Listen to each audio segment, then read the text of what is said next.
বিসমিল্লাহির রহমানির রহিম। আসসালামু আলাইকুম সবাইকে। আমি ইউটিউবে নতুন, সবাই দেখতে পারবেন আমি কিছু ভিডিও ছাড়ছি ব্রয়লার মুরগি, সোনালী মুরগি ফার্ম বিষয়ক ম্যানেজমেন্ট নিয়ে।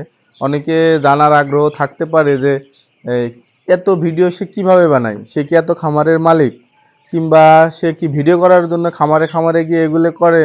আসলে বিষয়টা ভাই এরকম না। আমি একটা কোম্পানিতে আছি, কোম্পানির নাম Suguna foods Bangladesh private limited. এটা চুক্তিবদ্ধ খামারিদের নিয়ে কাজ করে। আপনারা বিশ্বাস না হলে আমি দেখাই, আমার আইডি কার্ডটা এখনো আছে, অনেকে বিশ্বাস করতে নাও পারেন। ভাই একটু ভিডিওটা কাছে নিয়ে আসেন। এই যে আমার জয়নিং ডেটটা যদি দেখেন, আমি অনেক দিন ধরে কাজ করি ভাই। এখানে দেখেন 1 সেপ্টেম্বর 2020-এ আমি জয়েন করছি। এই আমার আইডি কার্ড। আমি দীর্ঘ 5 বছরের উপরে এই কোম্পানিতে আছি, খামারিদের নিয়ে কাজ করি, ম্যানেজমেন্ট, বিভিন্ন ইস্যু নিয়ে কাজ করি। আপনারা চাইলে যে কোনো পরামর্শ আমার থেকে নিতে পারবেন, কিংবা চুক্তিবদ্ধ খামারির অধীনে যদি খামার করতে চান, সম্পূর্ণ রিস্ক কোম্পানির, সেটাও করতে পারবেন। আমি আছি কুমিল্লা জোনে। আমার পজিশন হচ্ছে কোম্পানিতে সিনিয়র এক্সিকিউটিভ হিসাবে। ধন্যবাদ সবাইকে।